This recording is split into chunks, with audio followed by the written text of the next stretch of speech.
Hi everyone, ಎಲ್ಲರೂ ಹೇಗಿದ್ದೀರಾ? ಎಲ್ಲರೂ ಚೆನ್ನಾಗಿದ್ದೀರಾ ಅಂತ ತಿಳ್ಕೊತಾ ಇವತ್ತಿನ ವಿಡಿಯೋ ಶುರು ಮಾಡೋಣ. ಇವತ್ತಿನ ವಿಡಿಯೋದಲ್ಲಿ ನಾನು ಮಾರ್ನಿಂಗ್ ಬ್ರೇಕ್ಫಾಸ್ಟ್ ಬಗ್ಗೆ ತೋರಿಸ್ತಾ ಇದ್ದೀನಿ. ಸೊ ದಿಢೀರಂತ ತಟ್ಟಂತ ಕ್ವಿಕ್ಕಾಗಿ ತುಂಬ ಫಾಸ್ಟಾಗಿ ಯಾವ ರೀತಿ ಮಾಡೋದು ಅಂತ ತೋರಿಸ್ಕೊಡ್ತೀನಿ. ಸೊ ಇವತ್ತು ಟೊಮೊಟೊ ಬಾತ್ ಮಾಡೋದು ಹೇಳ್ಕೊಡ್ತೀನಿ. ಟೊಮೊಟೊ ಬಾತ್ ಮಾಡ್ಕೊಳ್ಳೋದಕ್ಕೆ ಒಂದು ಕುಕ್ಕರ್ ಇಟ್ಟು ಸ್ವಲ್ಪ ಆಯಿಲ್ ಹಾಕ್ಕೊಂಡು ಅದಕ್ಕೆ ಒಗ್ಗರಣೆ ಮಾಡ್ಕೊಳ್ಳೋಣ. ಸಾಸಿವೆ, ಜೀರಿಗೆ ಹಾಗೆ ಉದ್ದಿನಬೇಳೆ ಹಾಕ್ಕೋಬೇಕು. ತುಂಬ ಫಾಸ್ಟಾಗಿ ತುಂಬ ಈಸಿಯಾಗಿ ಮಾಡ್ಬೋದು. ವಿಡಿಯೋನ ಎಲ್ಲೂ ಸ್ಕಿಪ್ ಮಾಡ್ದಂಗೆ ಮೊದಲಿಂದ ಕೊನೆ ತನಕ ನೋಡಿ ಅಂತ ನಿಮ್ಮಲ್ಲಿ ಕೇಳ್ಕೊತೀನಿ. ಒಂದು ಏಲಕ್ಕಿ ಹಾಕಬೇಕು. ಸೊ ಸ್ವಲ್ಪ ಎಲ್ಲ ಬಿಸಿ ಆಗ್ತಿದ್ದಂಗೆ ಸ್ವಲ್ಪ ಚಕ್ಕೆ ಹಾಕೋಣ. ಹಾಗೆ ಲವಂಗ ಹಾಕಬೇಕು. ಚಕ್ಕೆ ಮತ್ತು ಲವಂಗ, ಏಲಕ್ಕಿ. ನೋಡ್ತಿದ್ರಲ್ಲ, ಕೆಲವರಿಗೆ ಪಲಾವ್ಗೆಲ್ಲ ಪ್ರಿಪೇರ್ ಮಾಡ್ಕೊಂಡಿರಲ್ಲ. ಸೊ ಹಾಗಾಗಿ ತಟ್ಟಂತ ಬೇಗ ಈಸಿಯಾಗಿ ನಾವು ರೈಸಿಂದ ಯಾವ ಥರ ರೆಸಿಪಿ ಮಾಡ್ಕೋಬೋದು ಅಂತ ಹೇಳಿ ನಾನು ನಿಮಗೆ ತೋರಿಸ್ಕೊಡ್ತಾ ಇದ್ದೀನಿ. ಸೊ ಈಗ ಟೊಮೊಟೊ ಬಾತ್ ಮಾಡೋದಕ್ಕೆ ಇದಿಷ್ಟು ಏನು ಹಾಕಿದ್ದೀವಿ. ಈಗ ಮಸಾಲ ಎಲೆ ಹಾಕೋಣ. ಮಸಾಲ ಎಲೆ ಮೀನ್ಸ್ ಇದು ಪಲಾವ್ ಎಲೆ ಹಾಕ್ತಾ ಇದ್ದೀನಿ ನಾನು. ನಿಮ್ಮ ಹತ್ರ ಮಸಾಲದ ಎಲೆ ಇದ್ದರೆ ಹಾಕ್ಕೋಬೋದು, ಇಲ್ಲಾಂದರೆ ಪಲಾವ್ ಎಲೆ ಇದ್ದರೆ ಬೇಕಿದ್ದರೆ ಪಲಾವ್ ಎಲೆ ಹಾಕ್ಕೊಳ್ಳಿ. ಈಗ ನಾನಿಲ್ಲಿ ಈರುಳ್ಳಿ ಹಾಕ್ತಾ ಇದ್ದೀನಿ. ನಾನಿಲ್ಲಿ 2 ದೊಡ್ಡ ಪ್ರಮಾಣದ ಈರುಳ್ಳಿನ ಈ ಥರ ಉದ್ದ ಕಟ್ ಮಾಡ್ಕೊಂಡಿದ್ದೀನಿ. ಸೊ ನೀವು ಸಹ ಇದೇ ಥರ ಕಟ್ ಮಾಡ್ಕೊಳ್ಳಿ. ಚಿಕ್ಕದಾಗಿ ಕಟ್ ಮಾಡೋದು ಬೇಡ, ಇದೇ ಥರ ಕಟ್ ಮಾಡ್ಕೊಳ್ಳಿ, ಉದ್ದುದ್ದಕ್ಕಿರಲಿ. ಈಗ ಇದನ್ನ ಲೈಟಾಗಿ ಫ್ರೈ ಮಾಡಬೇಕು. ಉರಿ ಜೋರಾಗಿ ಇಟ್ಕೋಬೇಡಿ, ಕಮ್ಮಿ ಇಟ್ಕೊಂಡು ಹಾಕ್ಕೊಳ್ಳಿ. ಈಗ ಹಸಿಮೆಣಸಿನ್ಕಾಯಿ ಹಾಕ್ತಾಯಿದ್ದೀನಿ. ಹಸಿಮೆಣಸಿನ್ಕಾಯಿ ಹಾಕಿ ಈಗ ಇದಿಷ್ಟು ಒಂದು ಸತಿ ತಿರುಗಿಸ್ಕೊಳ್ಳೋಣ. ಸೊ ಇದು ಟೊಮೊಟೊ ಬಾತ್ಗೆ ಮೇಯ್ನ್ ಟೊಮೊಟೊ. ಸೊ ಟೊಮೊಟೊ ಸ್ವಲ್ಪ ತುಂಬ ಜಾಸ್ತಿನೇ ಹಾಕೋಬೇಕಾಗತ್ತೆ. ಒಂದು ದೊಡ್ಡದಾದರೆ ನೀವು ಒಂದು 4ರಿಂದ 5 ಸೇರಿಸ್ಕೋಬೋದು. ಅಂದರೆ ಒಂದು 3 ಮೆಂಬರ್ಸಿಗೆ ಮಾಡ್ತಾಯಿದ್ದೀನಿ ಅಂದರೆ. ನಾನಿಲ್ಲಿ ಸ್ವಲ್ಪ ನೆನೆಸಿಟ್ಟಿರುವಂತಹ ಕಾಳುಗಳಿತ್ತು, ಸೊ ನಾನು ಹಾಕೋತಾ ಇದ್ದೀನಿ. ನಿಮ್ಮ ಹತ್ರ ಇದ್ದರೆ ಹಾಕ್ಕೊಳ್ಳಿ, ಇಲ್ಲಾಂದರೆ ಪರವಾಗಿಲ್ಲ. ಎಲ್ಲನೂ ಒಂದು ರೌಂಡ್ ಮಿಕ್ಸ್ ಮಾಡೋಣ ಈ ಥರ. ಈಗ ನೋಡ್ತಿದ್ರಲ್ಲ, ಸೊ ಈ ಥರ ಮಿಕ್ಸ್ ಮಾಡಿದ್ಮೇಲೆ ನಾವು ಇದಕ್ಕೀಗ ಸ್ವಲ್ಪ ಇದು ಎಲ್ಲ ಗೋಲ್ಡನ್ ಕಲರ್ ಬರಬೇಕು. ಉರಿ ಸ್ಲೋ ಇಟ್ಕೊಂಡೆ ಬಿಸಿ ಮಾಡ್ಕೊಳ್ಳಿ. ಈಗ ನಾನಿದು ಹೆಚ್ಚಿರುವಂತಹ ಟೊಮೊಟೊ ಹಾಕ್ತಾಯಿದ್ದೀನಿ. ನಾನಿಲ್ಲಿ ಒಂದು 5 ಟೊಮೊಟೊ ಹಣ್ಣು ತೊಗೊಂಡಿದ್ದೀನಿ. ಟೇಸ್ಟು ಚೆನ್ನಾಗಿ ಬರುತ್ತೆ. ಈ ಥರ ಉದ್ದುದ್ದನೇ ಕಟ್ ಮಾಡ್ಕೋಬೇಕು ಟೊಮೊಟೊನ. ನೀವು ಚಿಕ್ಕದಾಗಿ ಕಟ್ ಮಾಡಬೇಡಿ. ತುಂಬ ಈಸಿಯಾಗಿ ಫಾಸ್ಟಾಗಿ ಮಾಡ್ಬೋದು. ಸೊ ಫ್ರೆಂಡ್ಸ್, ದಯವಿಟ್ಟು ವಿಡಿಯೋನ ಕೊನೆ ತನಕ ನೋಡಿ. ಹೇಗೆ ಬಂದಿದೆ ಅಂತ ಹೇಳಿ ನೀವು ಒಂದು ಸತಿ ಮನೇಲಿ ಟ್ರೈ ಮಾಡಿ ಹೇಗೆ ಬಂದಿದೆ ಅಂತ ಕಮೆಂಟ್ ಮೂಲಕ ತಿಳಿಸ್ಕೊಡಿ ನಮಗೆ. ನಾನೀಗ ಇದಿಷ್ಟು ಒಂದು ರೌಂಡ್ ತಿರುಗಿಸಿದ ನಂತರ ಈಗ ಇದಕ್ಕೆ ಸ್ವಲ್ಪ ಅರಿಶಿಣದ ಪುಡಿ ಹಾಕ್ತೀನಿ. ಹಾಗೆ ಸಾಲ್ಟ್ ಹಾಕಬೇಕು, ಉಪ್ಪು ರುಚಿಗೆ ತಕ್ಕಷ್ಟು. ಇದಕ್ಕೆ ಮತ್ತೆ ನಾವು ಶುಂಠಿ ಬೆಳ್ಳುಳ್ಳಿ ಪೇಸ್ಟ್ನೂ ಸಹ ಸೇರಿಸ್ಕೋಬೇಕು. ಹೇಳ್ತೀನಿ ನಾನು ಯಾವಾಗ ಹಾಕಬೇಕು ಅಂತ. ಈಗ ನನಗೆ ರುಚಿಗೆ ತಕ್ಕಷ್ಟು ಉಪ್ಪು ಮತ್ತು ಸ್ವಲ್ಪ ಅರಿಶಿಣದ ಪುಡಿ ಹಾಕ್ಕೊಂಡಿದ್ದೀನಿ.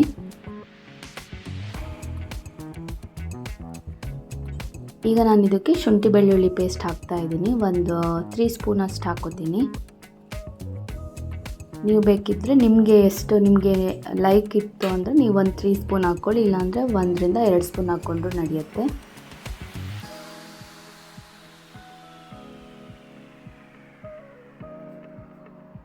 ಒಂದು 10 ಮಿನಿಟ್ಸ್ ಒಳಗಡೆ ಮಾಡ್ಕೊಂಬಿಡ್ಬೋದು ತುಂಬ ಈಸಿಯಾಗಿ.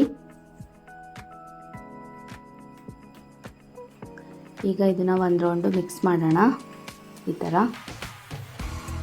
ಫುಲ್ ನೀಟಾಗಿ ತಿರುಗಿಸ್ಕೊಂಡು ಇದಕ್ಕೇನು ವೆಜಿಟೇಬಲ್ಸ್ ಎಲ್ಲ ಬೇಕು ಅನ್ನೋದಿಲ್ಲ. ಟೊಮೊಟೊ ಹಣ್ಣು ಒಂದಿತ್ತು ಅಂದರೆ ಆಯಿತು. ಟೊಮೊಟೊ ಹಣ್ಣು, ಈರುಳ್ಳಿ ಎಲ್ಲ ಇತ್ತು ಅಂದರೆ ತುಂಬ ಈಸಿಯಾಗಿ ಬೇಗ ಮಾಡ್ಕೋಬೋದು.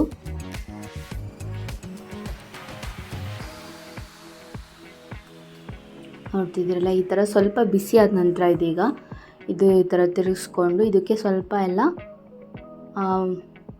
ಚಿಲ್ಲಿ ಪೌಡರೆಲ್ಲ ಸ್ವಲ್ಪ ಆ್ಯಡ್ ಮಾಡ್ಕೊಳ್ಳೋಣ. ಈಗ ಇದಕ್ಕೆ ಬೇರೆ ಎಲ್ಲ ಏನೂ ಬೇಡ. ನೀವು ಇದು ಬೇರೆ ಏನಾದರೂ ಪೌಡರ್ಗಳೆಲ್ಲ ಇದ್ದರೆ ಏನೂ ಹಾಕಕ್ಕೆ ಹೋಗಬೇಡಿ. ಬರೀ ಏನು ಸ್ವಲ್ಪ ಧನಿಯಾ ಪೌಡರಿಗೆ ನಾನು ಹಾಕ್ತಾಯಿದ್ದೀನಲ್ಲ, ಧನಿಯಾ ಪೌಡರ್ 1-2 ಸ್ಪೂನ್ ಹಾಕ್ತಾಯಿದ್ದೀನಿ. ಹಾಗೆ ಸ್ವಲ್ಪ ಚಿಲ್ಲಿ ಪೌಡರ್, ಹಸಿಮೆಣಸಿನ್ಕಾಯಿ ಹಾಕಿರೋದ್ರಿಂದ ಖಾರ ಏನು ಜಾಸ್ತಿ ಬೇಕಾಗಲ್ಲ, ಸೊ ಚೂರು ಹಾಕ್ಕೊಬೋದು ಸಾಕು. ಈಗ ನಾನು ಇಲ್ಲಿ ಸ್ವಲ್ಪ ಸೋಂಪು ಪೌಡರ್ ಹಾಕ್ತಾಯಿದ್ದೀನಿ. ಸೋಂಪು ಕಾಳು ಬದಲಿಗೆ ಅದನ್ನು ಪೌಡರ್ ಮಾಡಿ ಇಟ್ಕೊಂಡಿರೋದು ಸೋಂಪು ಪೌಡರ್. 1/4 ಚಮಚ ಆಗೋಷ್ಟು ಹಾಕ್ಕೊಂಡ್ರೆ ಸಾಕು. ಈಗ ಇದಕ್ಕೆ ಸ್ವಲ್ಪ ಚಿಲ್ಲಿ ಪೌಡರ್ ಹಾಕಿದ್ದೀನಿ. ಹಸಿಮೆಣಸಿನ್ಕಾಯಿ ಖಾರ ಇದೆ, ಸೊ ಹಾಗಾಗಿ ಸ್ವಲ್ಪ ಚಿಲ್ಲಿ ಪೌಡರ್ ಸೇರಿಸ್ಕೊಂಡ್ರೆ ಸಾಕು. ಈಗ ಇದನ್ನು ತಿರುಗಿಸ್ಕೊಳ್ಳೋಣ. ಒಂಚೂರು ಜೀರಾ ಪೌಡರ್ ಇದ್ದರೆ ಹಾಕ್ಕೊಳ್ಳಿ. ಜೀರಿಗೆ ಪುಡಿನ ನಾನಿಲ್ಲಿ ಮಾಡಿದ್ದಿತ್ತು, ಸೊ ಸ್ವಲ್ಪ ಅದನ್ನು ಸೇರಿಸ್ಕೊಂಡಿದ್ದೀನಿ. ಇಷ್ಟೇ. ಈಗ ಇದಕ್ಕೆ ನಾವು ಕೊತ್ತಂಬರಿ ಸೊಪ್ಪು ಹಾಕ್ತಾಯಿದ್ದೀನಿ. ಸ್ವಲ್ಪ ಕೊತ್ತಂಬರಿ ಸೊಪ್ಪು ಸೇರಿಸ್ಕೊಳ್ಳೋಣ.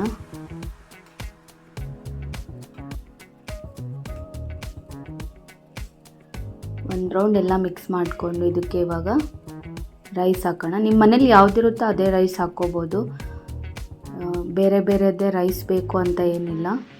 ನಾವು ನಾರ್ಮಲಾಗಿ ಏನು ರೈಸ್ ಊಟ ಮಾಡ್ತೀವಿ ಅದನ್ನೇ ಹಾಕೋತಾ ಇದ್ದೀವಿ. ನೀರು ಸ್ವಲ್ಪ ನೋಡ್ಕೊಂಡು ಹಾಕ್ಕೋಬೇಕು. ನಾನು ಸ್ವಲ್ಪ ಮೆತ್ತಗಾಗಲಿ ಅಂತ ಒಂಚೂರು ಜಾಸ್ತಿ ಹಾಕ್ಕೋತೀನಿ. ನೀವು ನೋಡ್ಕೊಂಡು ಹಾಕೋ. ತುಂಬ ಉದುರು ಬೇಕು ಅಂದರೆ ನೀವು 1 ಲೋಟಕ್ಕೆ 2 ಲೋಟ ನೀರು ಹಾಕಬಾರ್ದು. ಲಾಸ್ಟಲ್ಲಿ 1 ಲೋಟ ಕಮ್ಮಿ ಹಾಕ್ಕೊಂಡ್ರೆ ನಡೆಯುತ್ತೆ. ಅದು ಕೆಲವೊಂದು ರೈಸ್ ಮೇಲೆ ಡಿಪೆಂಡ್ ಆಗುತ್ತೆ. ಕೆಲವೊಂದು ರೈಸಿಗೆ ನೀರು ಜಾಸ್ತಿ ಬೇಕಾಗುತ್ತೆ, ಇನ್ನು ಕೆಲವೊಂದು ರೈಸ್ಗೆ ಸ್ವಲ್ಪ ನೀರು ಕಮ್ಮಿನೇ ಇಡಬೇಕು, ಇಲ್ಲಾಂದರೆ ಗಂಜಿ ಆಗಿಬಿಡತ್ತೆ. ಸೊ ಈಗ ಇದೀಗ ಇದಿಷ್ಟು ಮಿಕ್ಸ್ ಮಾಡಾಗಿದೆ, ಉಪ್ಪು ಎಲ್ಲ ಸೇರಿಸ್ಕೊಂಡಾಗಿದೆ. ಈಗ ನಾವು ಇದನ್ನು ಕ್ಲೋಸ್ ಮಾಡಿ, ಕುಕ್ಕರ್ದು ಮುಚ್ಚಳ ಕ್ಲೋಸ್ ಮಾಡಿ ವಿಷಲ್ ಹೊಡ್ಸೋಣ. ನೋಡ್ತಿದ್ದೀರಲ್ಲ ಎಷ್ಟು ಕಲರ್ಫುಲ್ಲಾಗಿ ಚೆನ್ನಾಗಿ ಬಂದಿದೆ ಅಂತ. ತುಂಬ ಈಸಿಯಾಗಿ ತುಂಬ ಫಾಸ್ಟಾಗಿ ಮಾಡ್ಬೋದು. ದಯಮಾಡಿ ಎಲ್ಲರೂ ಒಂದು ಸತಿ ಟ್ರೈ ಮಾಡಿ, ಹಾಗೆ ಟೇಸ್ಟ್ ಹೇಗಾಗಿದೆ ಅಂತ ತಿಳಿಸಿ. ಹಾಗೆ ಮತ್ತು ನನ್ನ ಎಲ್ಲ ವೀಡಿಯೋನೂ ನೀವು ನೋಡಬೇಕು ಅಂತ ನಾನು ನಿಮಗೆ ರಿಕ್ವೆಸ್ಟ್ ಮಾಡ್ತಾ ಇದ್ದೀನಿ. ಯಾರ್ಯಾರು ಇನ್ನೂ ನಮ್ಮ ತಶ್ವಿನ್ ಇನ್ಫೋ ಚಾನಲ್ನ ಸಬ್ಸ್ಕ್ರೈಬ್ ಮಾಡಿಲ್ಲ, ಎಲ್ಲರೂ ಸಹ ನಮ್ಮ ತಶ್ವಿನ್ ಇನ್ಫೋ ಚಾನಲ್ನ ದಯಮಾಡಿ ಸಬ್ಸ್ಕ್ರೈಬ್ ಮಾಡಿ. ಹಾಗೆ ನಮ್ಮ ವೀಡಿಯೋಗೆಲ್ಲ ಲೈಕ್ ಮಾಡಿ, ಕಮೆಂಟ್ ಮಾಡಿ ಅಂತ ಹೇಳ್ತೀನಿ. ನೋಡ್ತಿದ್ದೆಲ್ಲ ಇದೀಗ ಕುಕ್ಕರ್ ವಿಷಲ್ ಆಗಿದೆ. ಸೊ ನಾನು ಮುಚ್ಚಳ ನಿಮ್ಮ ಮುಂದೆನೇ ತೆಗೆದು ತೋರಿಸ್ತಾ ಇದ್ದೀನಿ ಎಷ್ಟು ಚೆನ್ನಾಗಿ ಬೆಂದಿದೆ ಅಂದರೆ ಎಷ್ಟು ಚೆನ್ನಾಗಿ ಬಂದಿದೆ ಅಂತ. ಸೊ ಉದ್ರಾಗಿ ಬಂದಿದೆ. ಅದೇ ನಾನು ಹೇಳಿದ್ನಲ್ಲ, ನನಗೆ ನೀರಿರಲಿ ಅಂತ ಚೂರು ಜಾಸ್ತಿ ಹಾಕ್ಕೊಂಡಿದ್ವಿ. ಬಟ್ ಹಾಗಂತ ಇದೇನು ಗಂಜಿ ಥರ ಏನಾಗಿಲ್ಲ, ಚೆನ್ನಾಗೇ ಬಂದಿದೆ ಉದ್ರಾಗಿ. ನೋಡ್ತಿರ್ಬೋದು. ಪ್ಲೇಟಿಗೆ ಹಾಕ್ಬಿಟ್ಟು ನಾನು ತೋರಿಸ್ತೀನಿ. ನೋಡ್ತಿದ್ದಿರಲ್ಲ ಎಷ್ಟು ಚೆನ್ನಾಗಿ ಬಂದಿದೆ. ಟೇಸ್ಟು ಸಹ ತುಂಬ ಚೆನ್ನಾಗಿ ಬರುತ್ತೆ. ತುಂಬ ಫಾಸ್ಟಾಗಿ ಬೇಗ ಮಾಡ್ಬೋದು. ಯಾರಿಗೆಲ್ಲ ಟೊಮೊಟೊ ಬಾತ್ ಮಾಡೋದಕ್ಕೆ ಗೊತ್ತಿಲ್ಲ, ದಯಮಾಡಿ ನನ್ನ ವೀಡಿಯೋನ ನೋಡಿ ನೀವೊಂದು ಸತಿ ಟ್ರೈ ಮಾಡಿ ಅಂತ ಹೇಳ್ತೀನಿ. ಸೊ ಈಗ ನಾನು ಪ್ಲೇಟಿಗೆ ಹಾಕ್ಬಿಟ್ಟು ಸರ್ವ್ ಮಾಡಿ ತೋರಿಸ್ತೀನಿ. ತುಂಬ ಚೆನ್ನಾಗಿ ಬಂದಿದೆ.